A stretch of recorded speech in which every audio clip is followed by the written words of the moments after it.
Evangelho de João, capítulo 1, coloca a partir do verso 11, e você vai discorrendo. Eu vou precisar muito de você, mídia. Deus abençoe você que está em casa, que está sendo ministrado, vivenciando tudo isso aqui que o Pai tem proporcionado para você. O verso 11 diz assim: veio para os que era seu, e os seus não receberam. Verso 12: mas a todos quanto recebeu, deu-lhe o poder de serem o quê? Filhos de Deus, aos que creem em seu. Então vamos lá, no verso 11, vamos para o verso 11 de novo, no 3 vocês vão ler comigo, vamos lá, 1, 2, 3, vai.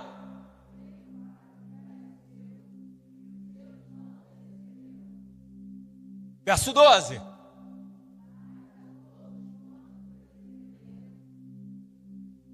Lhes deu o poder.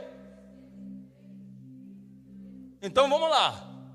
Eu já vou colocar aqui para você, só para a gente trilhar rápido sobre essa ideia e desse assunto, vivendo sobre a paternidade de Deus ou divina. Você vai repetir isso comigo. Vamos lá. 1, 2, 3. Vivendo.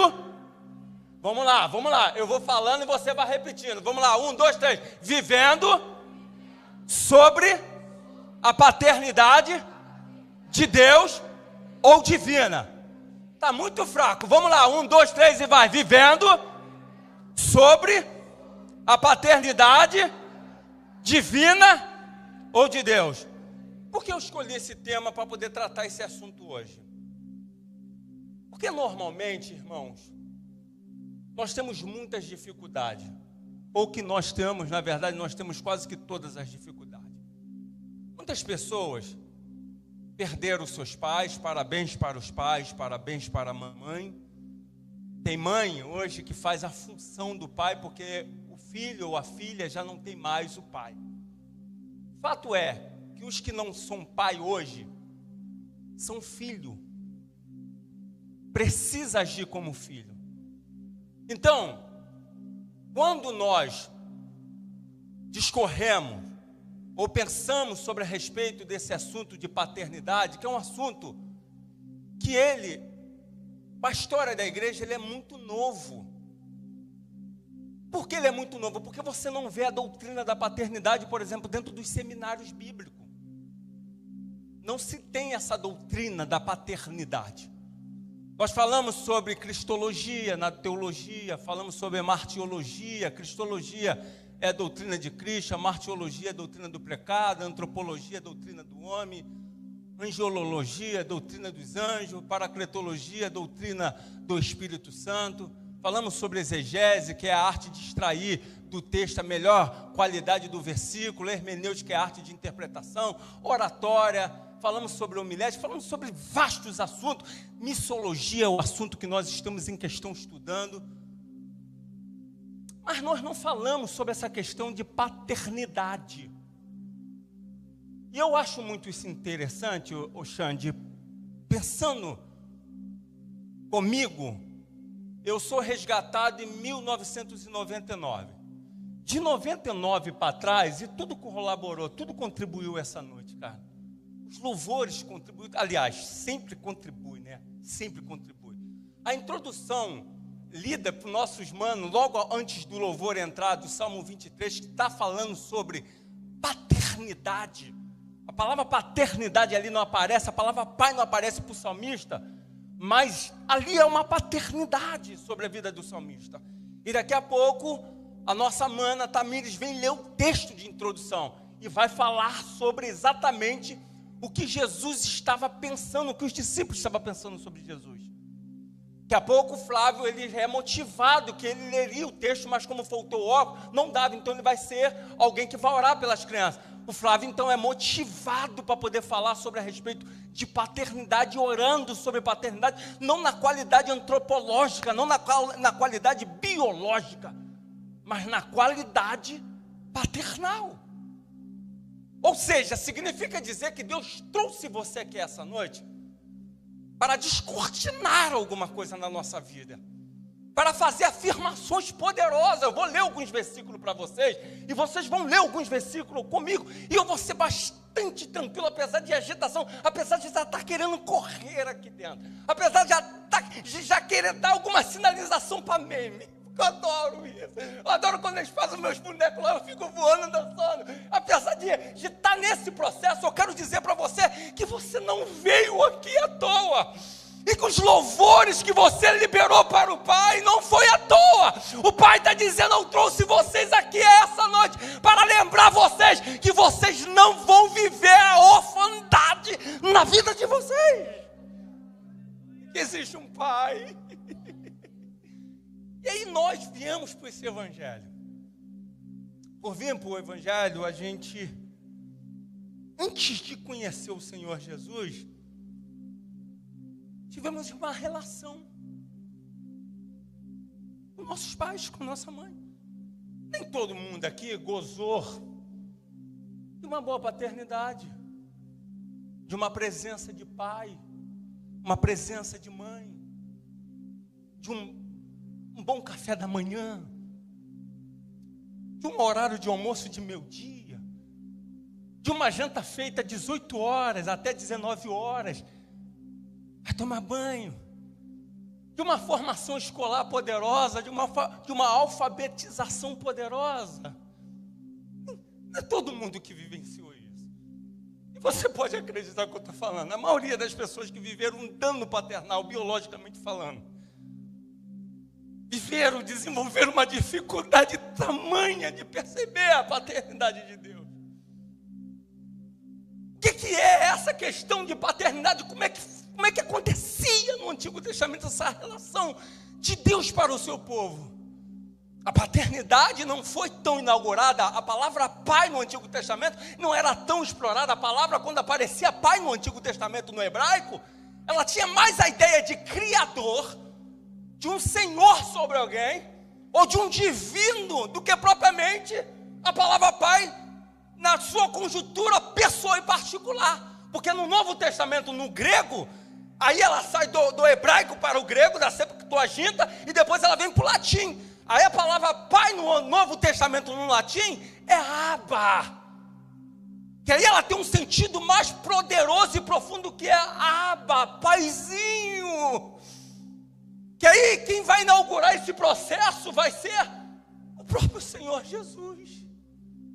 Então vamos lá, até no Antigo Testamento você não tem isso muito desenvolvido.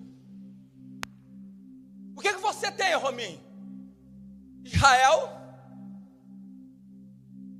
dando trabalho a Deus constantemente. Depois que o homem peca, Adão e Eva pecam, há uma dificuldade de uma redenção. Há uma dificuldade também. Então Deus vai começar a levantar homens, Jaqueline, para fazer com que esse homem consiga vivenciar coisas poderosas, para voltar ao processo do relacionamento. Por quê? Porque Deus descia até o Éden para conversar com Adão e Eva. Então ele não é um Deus de criação e que cria e que deixa. Ele é um Deus que cria, mas que ele faz a questão de participar e de se relacionar e de tornar-se íntimo para alguém. Porque não tem lógica. Ele descia todas as tardes para conversar com ele, todas as tardinhas. Ele dizia: ei, eu imagino Deus pensando: ei, chegou o momento, chegou a hora, essa é a hora de eu descer. E quando ele chegava a hora de descer, ele perguntava: e aí, Adão? E aí, Eva? E aí, filhos? Como é que vocês estão? Apesar de ser um Deus com todos os atributos e com todas as qualidades, ele quer provar para o homem que ele não criou e deixou para lá. Ele criou, mas ele quer acompanhar esse processo de criação. E ele voltava. E nesse inteirinho, a serpente vai corromper e vai dominar o coração e a mente de Eva e a mente de Adão. Aí quebra o ciclo de relação. quebra o processo da relação. O processo da relação, ele é comprometido por conta do pecado. Como o Pai, ele é um Deus santo, Deus, se ele se manifestar de uma forma física, se ele se manifestasse de uma forma física, ele consumiria. Você lembra do que aconteceu lá no monte lá? Moisés, ele estava com o rosto extremamente configurado, reluzente. Só por ele ter descido, o povo começou a ficar espantoso. Falou, cara, calma aí, cara. Não está dando para poder ver, não está dando para poder ver o molde da sua cariota. Detalhe, eu quero dizer para vocês que Moisés não subiu, não ficou fazendo maquiagem lá em cima não. A maquiagem que Moisés recebeu, foi a glória de Deus que estava sobre a face dele. E quando Moisés desce, porque ninguém queria subir para poder falar com Deus, porque ele achava que Deus era muito agressivo, porque Deus não passava para o povo de Israel uma divindade. Isso é tão verdade que eu estou falando para vocês, que quando houve a substituição, a hora de poder escolher alguém como rei de Israel, Deus já era rei há muito tempo, Deus já era pai há muito tempo. O que eles resolveram fazer? Escolheram um homem físico, um rei físico, que eles pudessem ter contado, porque Deus não era o suficiente. O que o profeta Samuel falou? O profeta Samuel está todo preocupado, está todo traumatizado. Aí parece que é 1 Samuel, parece capítulo 13. O Senhor olha para Samuel e diz assim, ei, fica assim não. Fica assim não. Eles não estão rejeitando a você, eles estão rejeitando a mim. Eles não estão rejeitando a você não, Samuel. O negócio é muito mais sério, o negócio é muito mais poderoso, muito mais profundo. A ausência que eles estão tendo, Samuel, de mim, é porque eles querem ver uma pessoa física. E Deus havia se mostrado, se manifestado, gente, ao longo da história de Israel. Israel vivenciou coisas terríveis enquanto nação. E Deus sempre presente.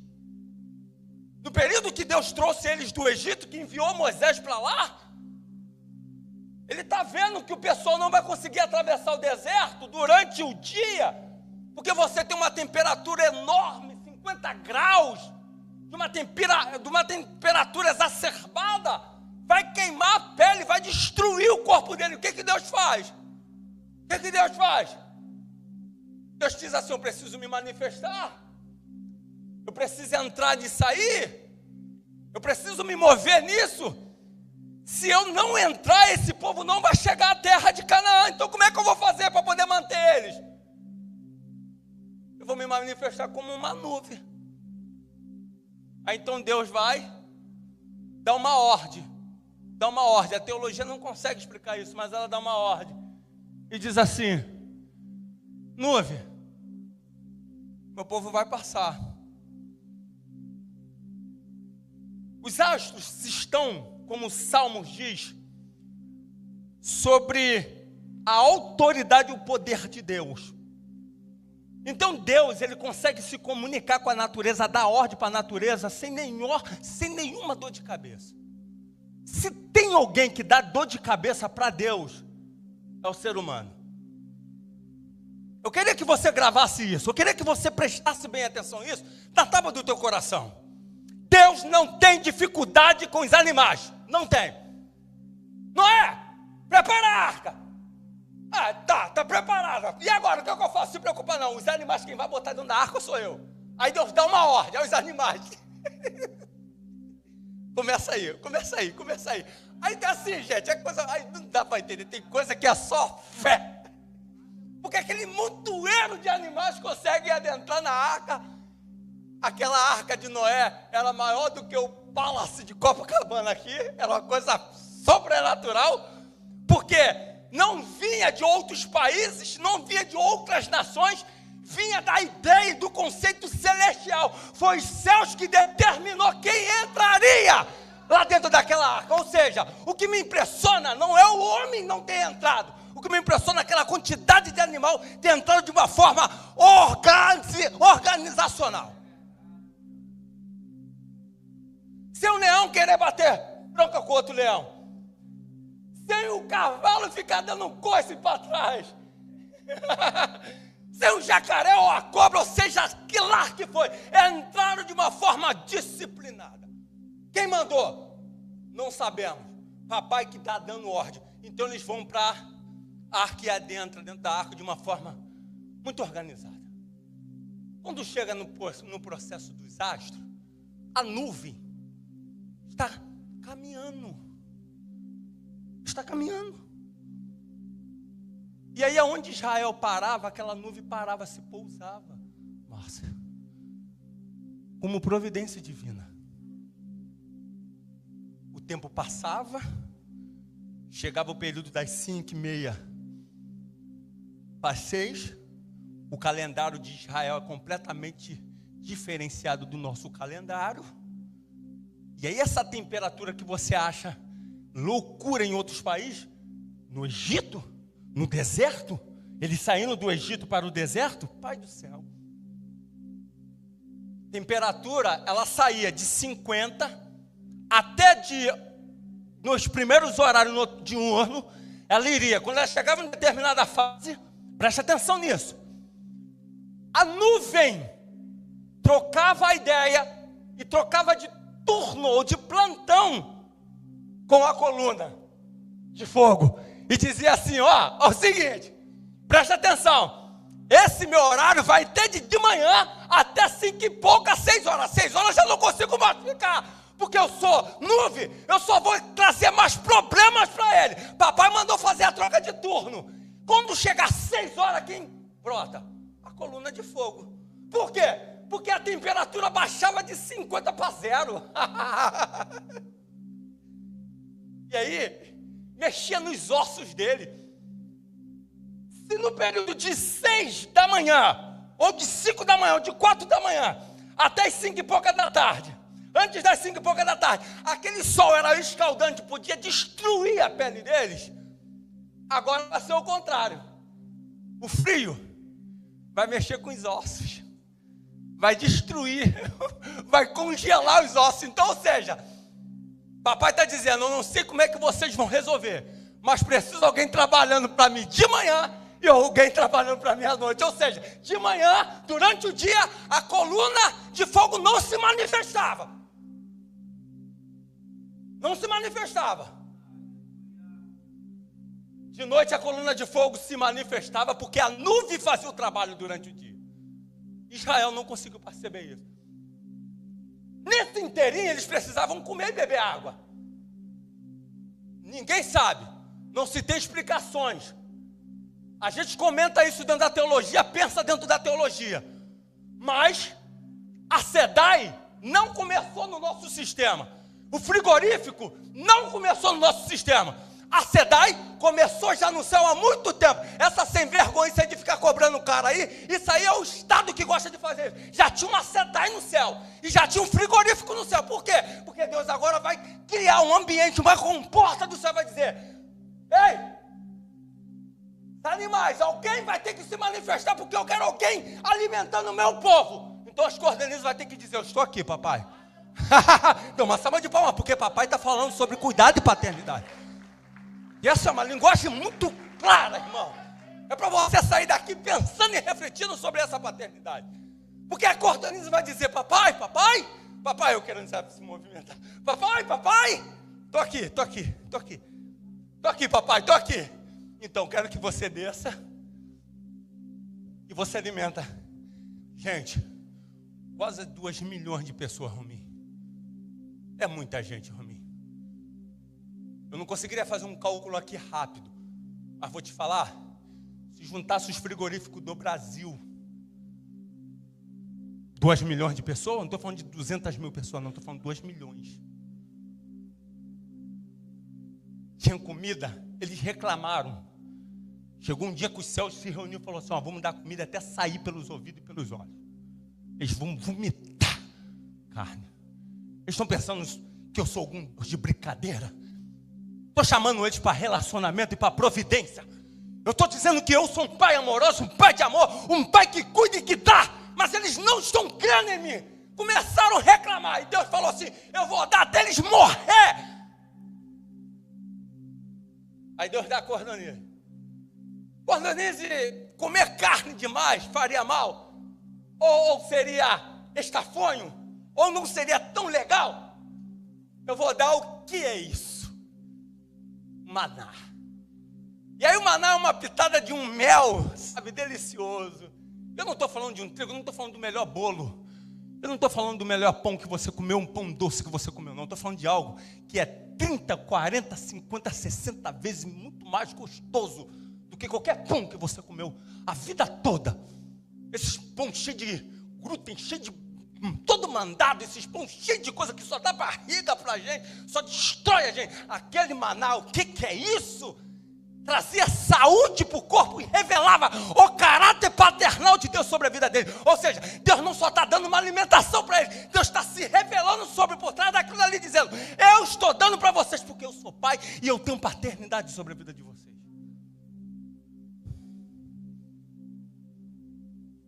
Isso não é o suficiente. Isso ainda não é o suficiente. Querem água, a água está amarga. A água está saluba porque a terra não produziu o que precisava produzir. Tem uma árvore, tem uma planta, tem um galho, Márcia, há muito tempo parada num lugar que nunca tinha sido visto. A gente fala muito da sarça, do arbusto lá em cima, quando ele se pega fogo, quando ele vai se revelar a Moisés e Deus vai se manifestar através de Moisés. Mas a gente não prestamos atenção naquela vara em que Moisés pegou para poder tocar a água. E aquela água que era amara, aquela água que estava completamente amarga, ela se tornou doce. Por quê? Por causa de um agente que estava parado, de um galho que estava parado há muito tempo ali e que ninguém tinha percebido. Chegou o momento em que Deus falou assim: vou contar com você, papai, faço parte da natureza, pode contar comigo. Houve um momento que eles estavam com necessidade e que Moisés olhar e falou: pode pegar aí. Moisés tira aquele galho e toca. Aí aquela água se torna uma água deliciosa, saboriosa, gostosa, para suprir a necessidade deles. E não uma água salova, não uma água quente, porque você lembra o que está acontecendo em Apocalipse? Não é frio e também não é, vocês é morno e quente. Se vocês na verdade tivessem entre uma coisa ou outra, eu conseguiria definir quem vocês é. Ou seja, não podia se beber água e não se dá para poder beber água. Cara, a pior coisa que tem, você sede, tu chega dentro de casa, ninguém aqui bebe água quente, a gente sempre mistura. Vai pegar um copo d'água, igual esse aqui. E agora, pegar. A primeira reação que eu teria aqui, se essa água estivesse muito quente, era cuspir, jogar para fora. Deus está dando uma água com condições de beber. Com tudo isso, gente, não é o suficiente. Não é o suficiente. Mídia, coloca para mim o Evangelho de João, capítulo 11 e verso 42 para mim, fazendo um favor. Não é o suficiente o que Deus está fazendo. Não é o suficiente.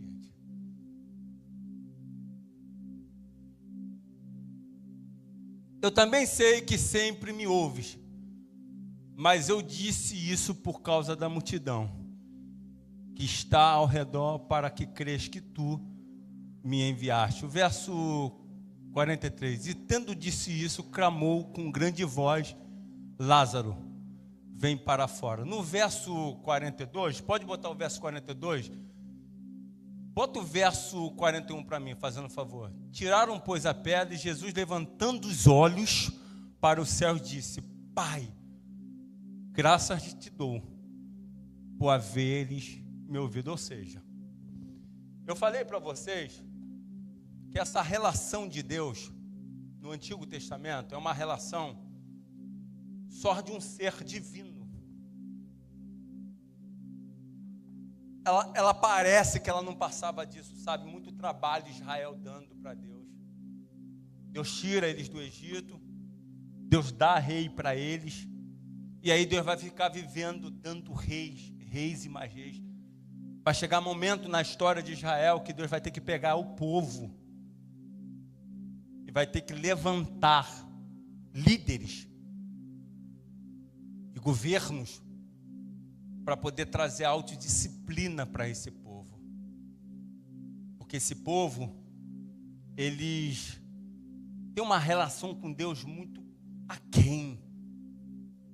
Não parece ter muito essa relação aprofundada, sabe?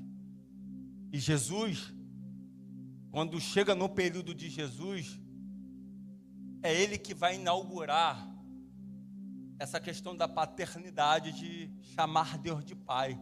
Lembra que eu falei no início da introdução, que Deus, apesar de ser chamado de Pai no Antigo Testamento, dava mais a ideia do Criador, do Senhor, de uma divindade, de alguém que estava sobre. Mas no período de Jesus, no processo com Jesus, a palavra aramaica vai aparecer Abba, como Abba, pai, paizinho. Dá agora uma ideia, Jesus está trazendo uma ideia de relacionamento e de algo mais íntimo e mais pessoal. Tipo assim, o Deus que ficava lá nos céus, sabe? Com um pedaço de pau, ou com um cajado, ou com alguma coisa na mão, só querendo destruir o seu filho. Jesus traz Deus para um relacionamento profundo e um comprometimento maior, de uma relação íntima de lar e de cá. É por isso que Jesus está caminhando, tem um problema de morte, tem uma situação adversa na vida de uma família, de alguém que ele ama. Como ele tem uma relação muito poderosa e muito profunda com o Pai, Jesus não está preocupado no que está em torno dele. Pegou? Jesus não está preocupado com o que está em torno dele. Por quê? Porque por onde Jesus passa, ele neutraliza o ambiente onde ele está. Por quê? Porque Jesus tem um relacionamento não distanciado do Pai, mas tem um relacionamento íntimo com o Pai. Então para Jesus fica tudo muito fácil. Fica tudo muito fácil por quê? Porque ele não tem Deus como uma divindade. Ele veio para os seus, mas os seus fizeram o quê? Rejeitaram. Por quê? Porque Deus era Deus de Israel, Deus de Isaac, Deus de Jacó, Deus de Abraão.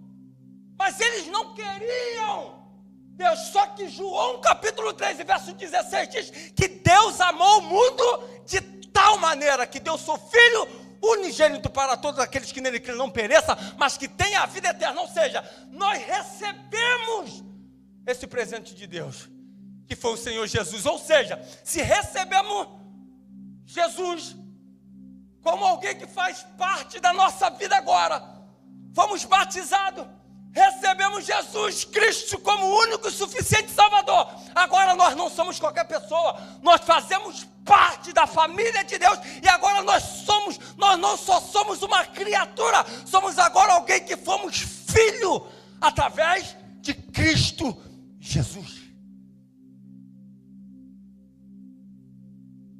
E se ele veio para os seus e os seus rejeitaram, todos quantos me receberam, esses lhe dei o poder de se tornar filho. Coloca para mim Romanos capítulo 8, minha amiga.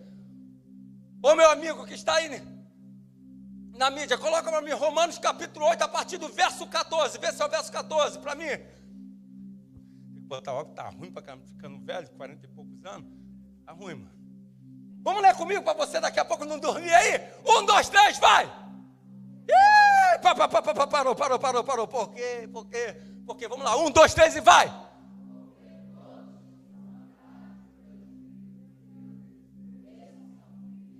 Próximo!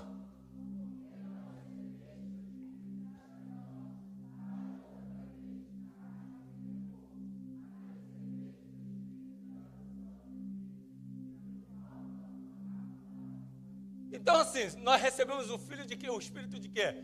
De adoção. Agora vem cá, como é que sinalização de quem não tem relacionamento paternal com Deus? É não obedecer a Ele, não se permitir ser guiado por Ele, ser conduzido por Ele. Essa é uma das características que o texto está dizendo. Ou seja, quando eu faço o que eu quero, na hora que eu quero, como eu bem entendo, e estou pouco aí porque Deus está pensando e querendo fazer comigo, me descaracteriza, me desconfigura como filho. Qual é uma das sinalizações de se mostrarem ser filho de Deus? É quando eu me permito ser guiado pelo Espírito Santo. Ou seja, tudo que eu gostaria de fazer na carne, tudo que eu gostaria de fazer por mim mesmo, da minha maneira, do meu modo, do jeito que eu quero, já não vou fazer mais. Você resolvia as tuas coisas até aqui. Você lutava para as tuas coisas até aqui. A partir daqui em diante você não luta mais. Você tem alguém que luta por você. Ele te conduz a você vencer as coisas. Eu não estou dizendo que você vai se tornar uma pessoa imparcial ou passiva da vida. Vai dormir até tantas horas, não vai caçar um trabalho. Eu não estou dizendo que você está com um problema na saúde, você não vai no médico. Não estou dizendo nada disso. Eu estou dizendo de paternidade, estou dizendo de dependência paternal. E essa dependência paternal, ela vai configurar quem é filho e quem é guiado por ele. O que caracteriza esse filho? A característica de um filho, de um pai, eu hoje levanto de manhã, a primeira coisa que eu faço é ter minhas atividades, sento na sala antes de trabalhar. Quando o Enzo levanta, a primeira coisa que o Enzo faz, não vai no banheiro, não faz nada. Ele vem até mim e fala: bom dia, papai. Paz do Senhor. Aí vem me dar um beijo. Essa relação, gente, ela vai sendo construída. Agora, dá para o Enzo todos os dias de manhã ficar me dando beijo?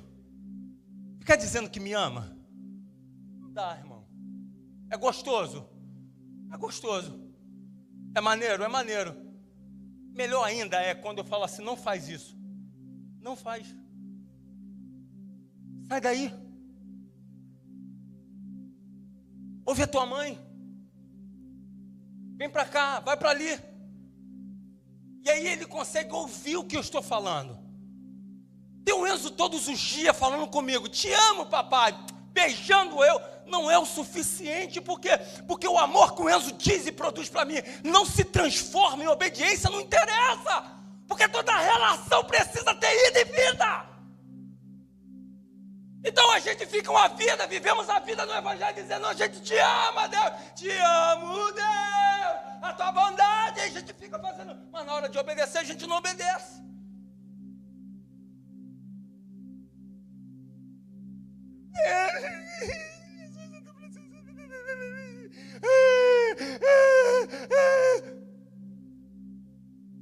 Eu te amo, Jesus, eu te amo. Aí Deus diz assim: cara, tudo que eu quero é uma relação de obediência. Relação de obediência.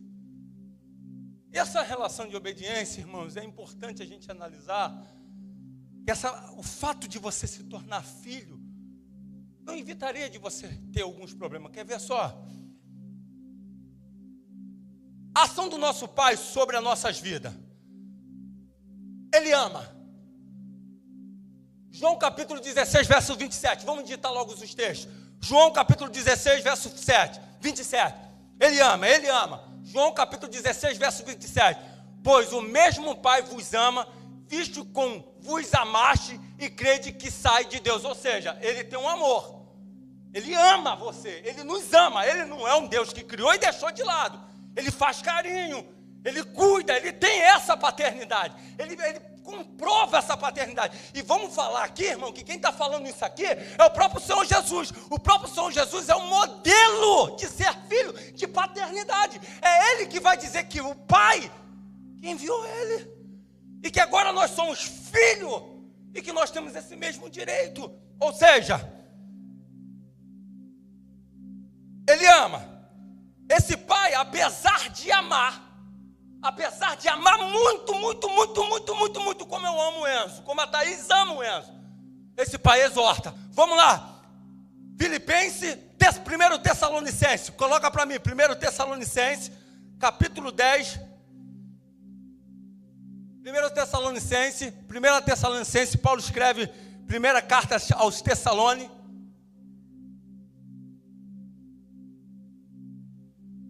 Às vezes pode ser, irmão, pode acontecer de travar ali, e às vezes não é nem culpa, eu estava doido até para poder falar isso. 1 Tessalonicenses, quando vocês acharem, vocês liberam o texto. Às vezes o computador trava, tá? Essa era a minha preocupação. E aí a gente que é pregador tem que ter, ou orador aqui, tem que ter uma tranquilidade, porque daqui a pouco você está gritando, está falando besteira aqui. Não bota o texto, meu, e aí eles não tem culpa, eu não vou entrar dentro da memória do computador e acelerar. Então às vezes a gente entende que trava.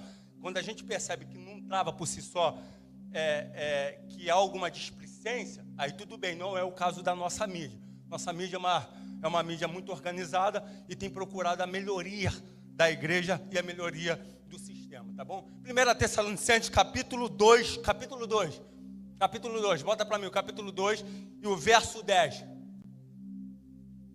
Vós e Deus sois testemunha de quão santa, justa, irrepreensivelmente nos ouvemos para convosco que crerdes. O verso 12, coloca o verso 12. Para que vos conduzisse dignamente para com Deus e para que vos chame o seu reino de glória. Ou seja, aí tem uma exortação no verso 10. Vamos lá, Hebreus capítulo 12, verso 5. Vamos lá, Hebreus capítulo 12, verso 5. Hebreus capítulo 12, verso 5. Hebreus capítulo 12, verso 5. Lê comigo, 1, 2, 3 e vai.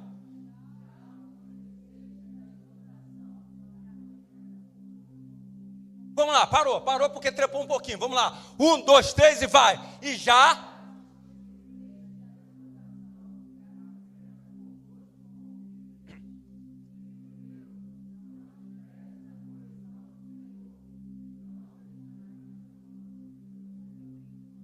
Vamos lá, vamos melhorar isso. Filho meu, não despreze a correção do Senhor, e não desmaieis quando por eles fores repreendido. Ou seja, esse desmaiar aí não é aquele cacete que tu mete no teu filho que tinha do teu pai que tu apanhava, a ponto de você ficar sem fôlego, não. Ou seja, tem uma repreensão, enquanto ele vai repreendendo, ele vai ficando em cima. Ele vai ficando em cima até você se ajustar. Enquanto você não se ajusta, ele não para de te repreender. Enquanto você não volta para o trilho, ele não para de te repreender, ele não para de te ajustar. Ele só tira você dessa forma quando ele percebe que você está bem modulado nela. Esse é um sentimento paternal. Ele exorta. Ele não abandona. Não, tem um verso 7. Vê o verso 7 para mim. Caminha no verso 7.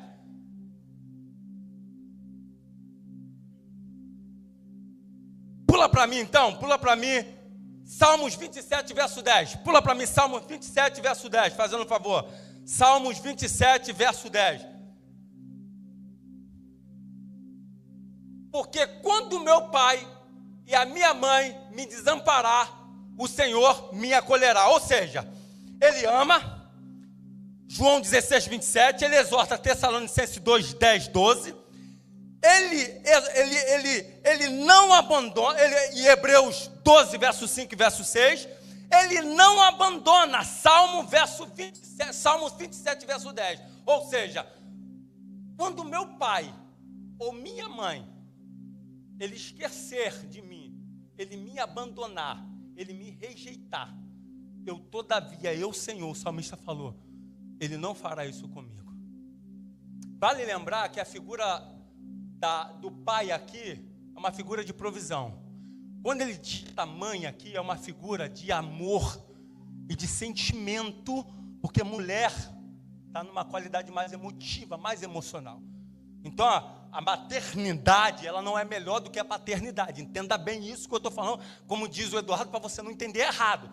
Mas você tem um modelo de mãe, como figura de amor, não é por isso que Sara não vai levar Isaac para sacrificar, porque ela não aguentaria essa pressão. Tem que ser uma figura de providência, que é o pai, que é Abraão. Então, você tem a mãe como figura de amor. Você tem o pai como figura de provisão. E quando a Bíblia fala de filho, é figura de herança. Você vê como é que Deus trabalha muito organizado.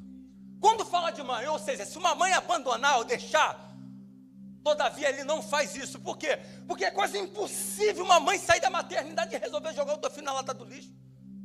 Quando essa mulher chega a fazer isso, né, Márcia? ela está num estado de perturbação muito exacerbado, muito fora de... Ela está fora de si, ela não está dentro da normalidade de criação dela. Então Deus nos trouxe aqui essa noite, irmãos, para poder garantir que tudo que eu e você vive ou passa debaixo de uma paternidade, passa dentro, debaixo. Eu não sei o que você veio buscar essa noite, eu não sei do que você estava precisando essa noite, eu não sei o que você esperava o Pai falar com você, mas o Pai está falando para você: eu sempre fui, sempre serei e sempre serei o Pai de vocês.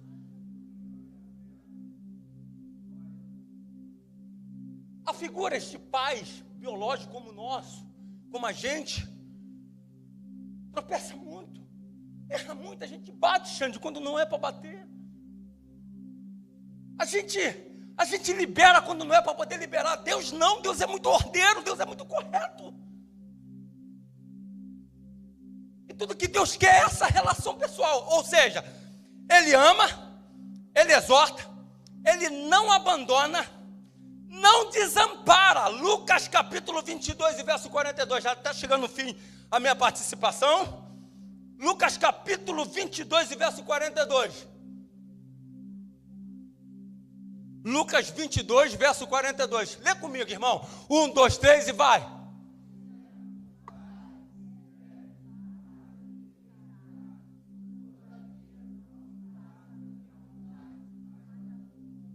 Ou seja, é pai. É pai.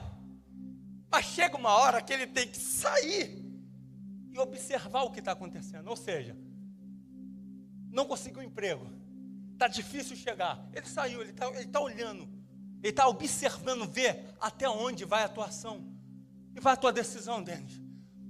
Ele quer saber até onde vai a minha ação, a minha decisão, porque Jesus aqui, ele tinha tudo para poder sair fora. Jesus aqui tinha tudo para poder abandonar, ou seja, ele não tem um Senhor como pai, ele inaugurou a paternidade, ele inaugurou a paternidade no modelo de intimidade, e por que agora ele está se sentindo abandonado?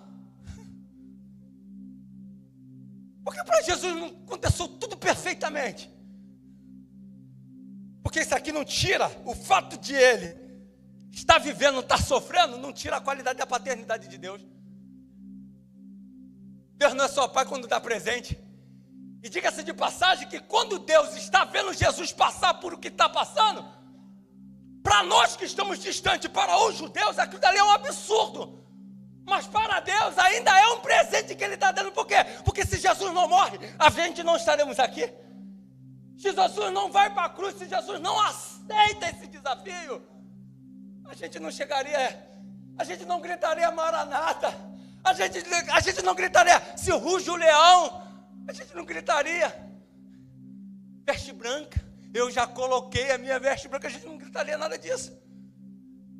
A gente só conseguiu gritar isso, a gente só conseguiu falar isso, a gente só consegue falar isso porque esse Jesus de Lucas no capítulo 22 e verso 42, ele aceita o desafio do Pai e diz assim: passa o que passar, venha o que vier, eu vou cumprir o teu propósito, porque eu sei de onde eu vim e eu sei para onde eu vou.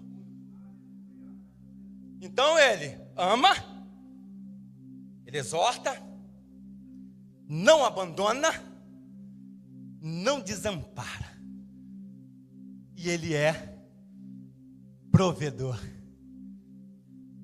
Ele é o Pai e tem comprometimento com todos aqueles que têm relação com Ele. Coloca para mim Mateus capítulo 6, fazendo um favor, e a gente está caminhando já para o final, falta 12 minutos. Mateus capítulo 6. Mateus capítulo 6.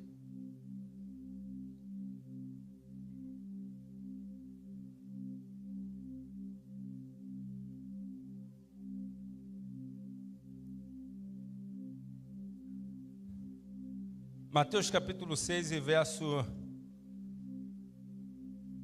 33. Vamos lá, ele ama, João 16, 27, ele exorta, Hebreus 12, 5, não abandona, Salmo 27, 10, que citamos, não desampara, Lucas 22, 42, e Ele é provedor.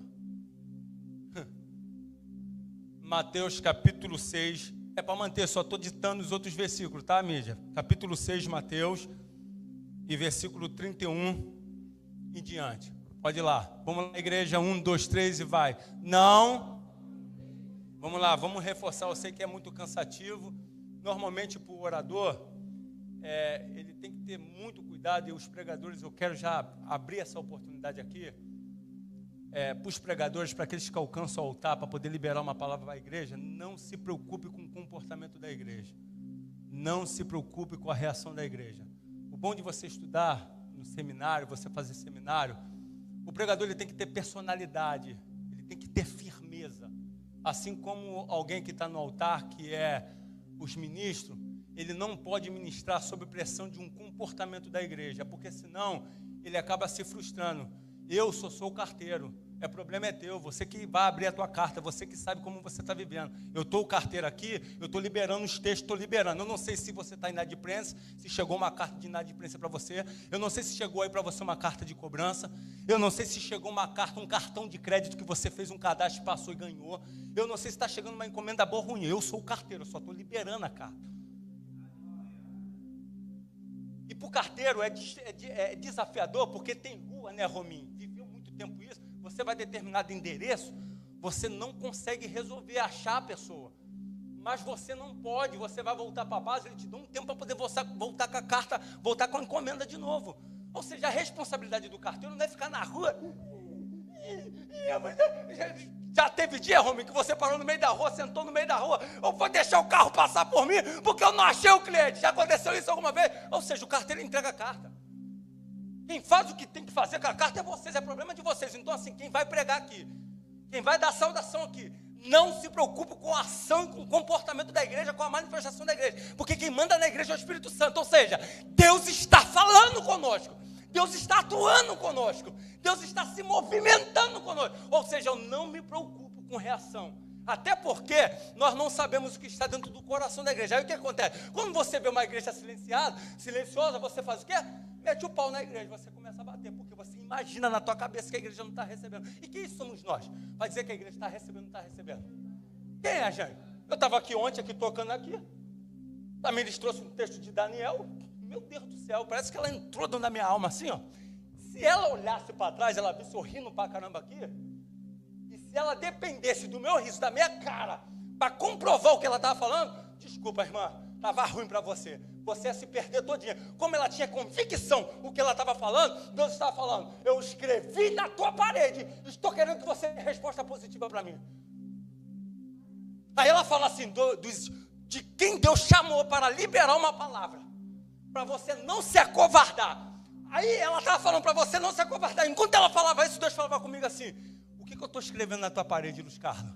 Mene, mene, tekel? O teu dias está contado por mim? Ou você está na posição de Beltesazar, ou você está na posição de Daniel? Qual é o personagem que mais combina com você? Enquanto você falava, a minha mente, o meu coração ficava doendo. Eu falei, Jesus, eu saí daqui ontem, um pouquinho mais cedo que eu fui para casa, que eu tinha que preparar a mensagem. Eu saí de casa, eu fiquei até de manhã pensando, quem eu sou? Beltesazar ou Daniel?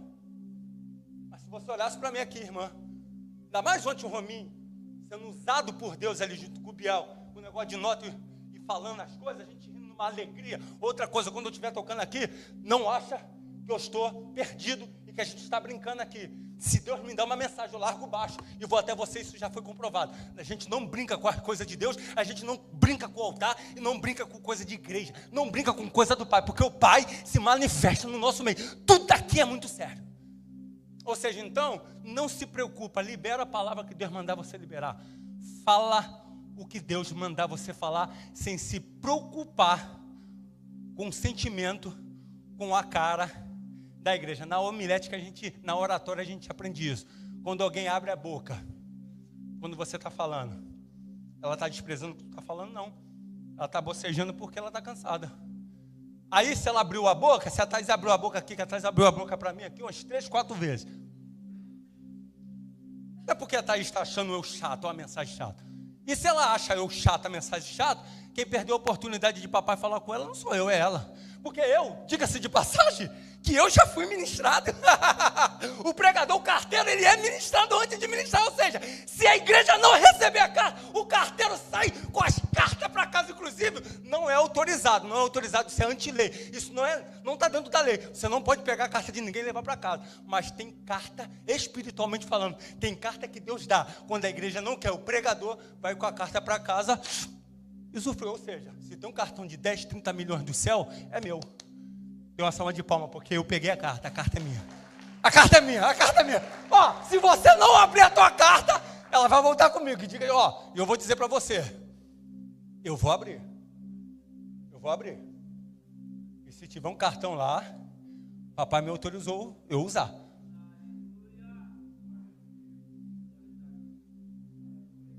Ele é Mateus capítulo 31, verso 32. Deixou aí na tela, né? Vamos lá? 1, 2, 3 e já. Vai.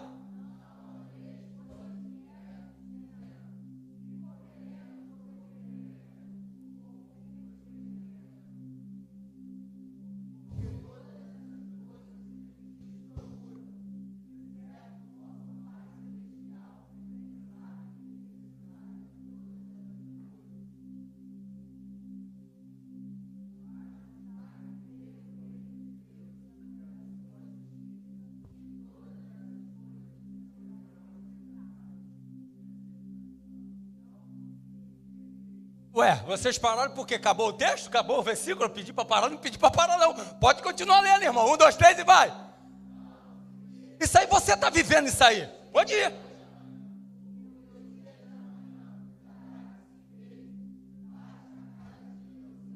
Bom, assim, o papai falou para você, eu sou provedor. Se eu sou provedor, eu estou falando todas essas coisas para vocês. Vocês continuam nessa loucura de vida de vocês porque vocês querem.